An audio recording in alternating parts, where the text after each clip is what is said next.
We want, in the hours that are before us, to help you to realize that you are the creator of your own experience, which means you are the author of your vibration, which means you can control with much less awareness than you have perhaps formerly thought what your vibrational output is on every subject, which means you can control the manifestational input on every subject. In other words, you can control who you rendezvous with in traffic, who you rendezvous with in restaurants, who you rendezvous with in telephone calls.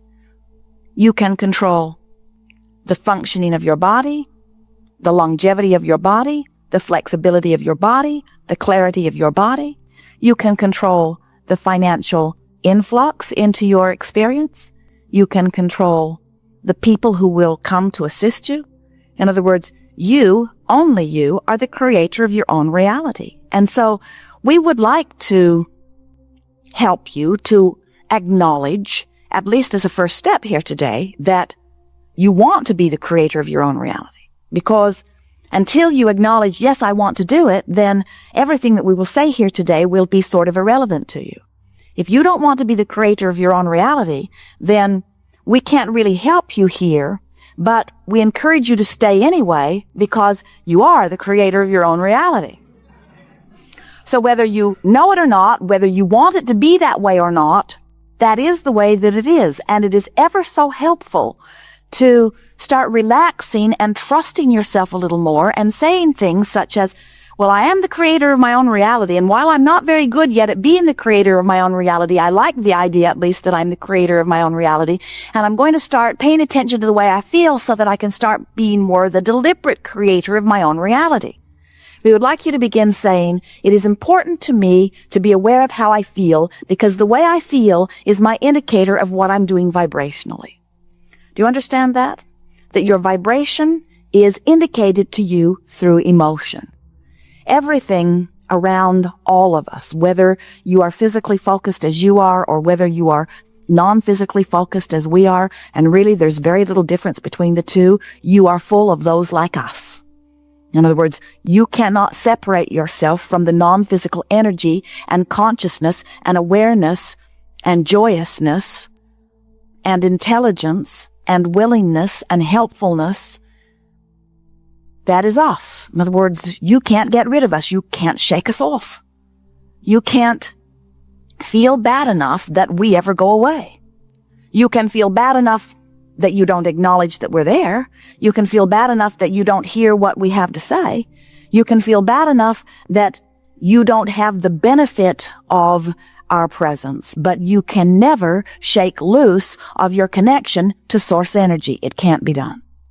You are flesh, blood, and bone beings, but you are more vibration than anything else. And the vibration of your being is your point of attraction. It is the signal that is always being answered. So as you make a statement and really mean it, I'm going to do my best to feel as good as I can from where I am right now. That statement is fabulous. That statement is good enough because what you're saying is, I'm going to reach for the best feeling thought I can find. And if you reach from depression and you find a thought of anger, have you ever done that? Have you ever been so depressed or in such despair that anger actually felt like a relief to you? It always would, because the vibrational properties of anger are much more allowing of connection than the vibrational properties of despair. You know why that is? Because all of these emotions, no matter what you call them, all the way from despair to passion or joy, they are all about your sense of freedom and well-being. In other words, up here in the joy range, you feel self-empowered. There is empowerment there. Down there in the despair range, you feel powerless. Don't you find that interesting, that your emotional guidance system is based upon who you really are? That you are these powerful, clear-minded, free beings. You are so free that you can choose bondage. You are free to choose, free to focus, free to offer vibrations, free to attract. Sometimes people will see you as you've moved naturally into anger, and they will say to you, your anger is inappropriate. And we would like you to say to them, maybe so, but I'm happy here. This is my happy zone. I cannot reach the bliss that you have reached right now. This is as good as it gets for me, and it feels so much better than where I've been that I'm going to stay here for a while. So if it's unpleasant to you, I suggest you stay clear of me for a while. Do not worry, say to them, I don't plan on staying here very long because I have this new mantra that says I'm going to continue to reach for the best feeling thought I can find, the best feeling thought I can find, the best feeling thought I can find. So I don't anticipate that I'm going to stay here forever, but for now, this is the best feeling thought I can find. I'm working on something in the area of frustration and overwhelmment, but right now, this is the best feeling thought I can find. And here is the important thing about this. If you have reached for the angry thought deliberately and have found it, and you can consciously acknowledge that it feels better than where you have been, now you have regained your power, which was what the whole negative emotion thing was about to begin with. That's why once you make that first step into something where you have consciously acknowledged that you're back in control, you can move quickly up the emotional scale. But until you acknowledge that you've done it on purpose and that you have affected the change, then you feel powerless. Then it feels like karma did it to you. Then it feels like your powerful mother did it to you. Then it feels like the government did it to you, or the economy did it to you, or a past life did it to you. You are very creative in all of the ways you explain why things aren't going better. But you never feel good until you acknowledge that you have creative control. The key to this moving up the emotional scale, in fact, it's such a wonderful exercise that we call it moving up the emotional scale. The key to it is reaching for the feeling of relief. There is allowing and there is resisting. And in leaving resistance behind, you find allowing. But the physical, visceral sensation of leaving resistance behind is a feeling of relief. So every time you feel just a little bit better, you have left behind a little bit of resistance. And every time you leave just a little bit of resistance behind, you are allowing more of the things that you've been asking for. So all of those things that have been held in vibrational escrow for you, we're not kidding you. Every time you've been in a situation where contrast has caused you to offer a preference, even if you didn't know you were offering the preference, you didn't speak about it, or you didn't write it down, you didn't say, I have a goal. Every time contrast produced preference within you, it preceded you vibrationally. And non-physical energy, non-physical beings like Abraham, like your inner beings, non-physical beings focused upon the rocket that you launched and are imagining it coming to fruition for you. So there is a pre-paving energy vortex that extends out before you, and it is full of all of the things that you want. We understand why there is some hesitation sometimes, because when your desire is new and fresh, it calls you in a different way, doesn't it? But if you've wanted something for a while, and it seems to be slow in coming, we understand why that desire would not feel so good to you. A desire that is believed or expected feels so life-giving, while a desire that feels like it is not coming, or like it has not come, or like maybe it may never come, those desires are not as pleasant. And the trouble with that distinction is that you can't have some desires that are answerable and some that aren't. In other words, you can't say some desires are appropriate and therefore will be granted, and other desires are inappropriate and therefore will not be granted. In other words, you can't have it both ways. When you ask, it is either given or it isn't. When you ask, the answer comes forth or it doesn't. But what we want you to understand is that everything that you ask for is always answered. When you ask, it is always given, every single time, no exceptions. So, if you have desires that feel as if they are unanswered, it is not because they're not being answered. It is because there is something happening in your vibration that isn't letting them in. And that feeling of freshness or exhilaration that is present with some desires, and that feeling of discouragement or disappointment or worry or even fear that is present with other desires, those emotions that you feel are the telling distinction that you want to be focused about. In other words, every desire is answered, but if it feels fresh and exhilarating to you, you're letting it be answered sooner. If it feels like discouragement, or if it feels like fear, or if it feels like frustration even, then there is something going on in your thinking process that is hindering your reception of what you're asking for.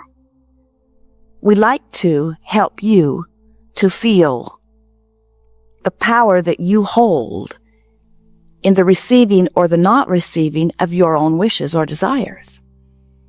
Sometimes at first, when our physical friends begin to focus upon the idea of creating their own reality, sometimes you balk at the idea, especially at first, because you're not sure that you are worthy of choosing. Sometimes you balk at the idea of being the creator of your own reality because you are not sure that you are wise enough or worthy enough.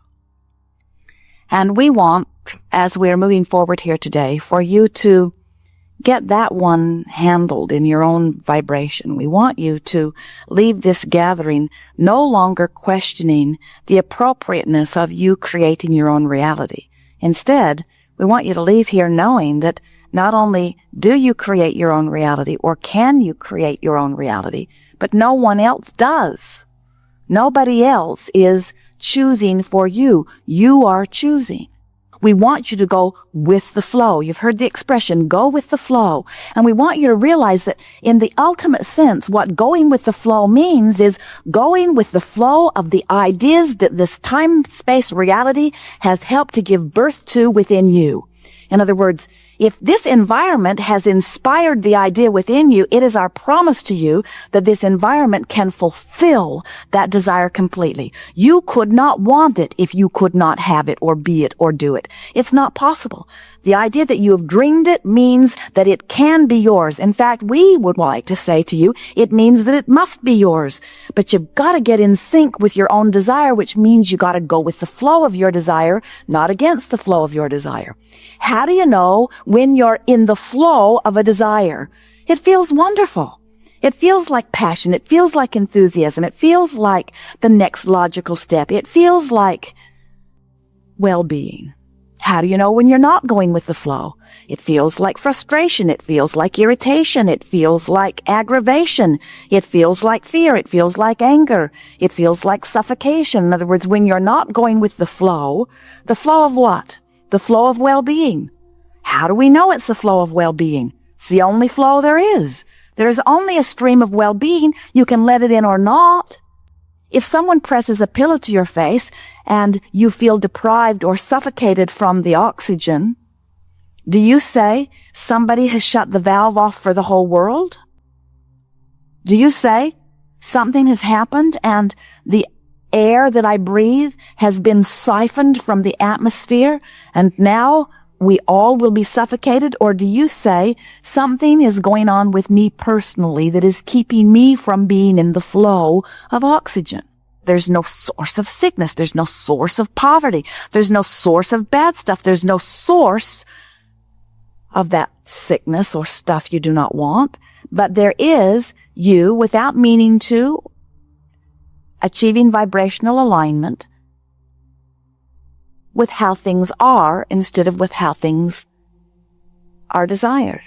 In other words, if you look into some poverty-ridden region or into some shadow in your body that you call illness, or into your checking account that seems to be without funds, and you pronounce, this is my current view of reality, what you're actually saying is, this is, of all the myriad of opportunity to focus that is provided for me here, this is what I'm choosing to give my undivided attention to, and therefore this is what I am choosing as my vibrational basis for now. And you can tell by the way you feel whether this choice is going with the flow of well-being or whether, for now, you've got a pillow over your face.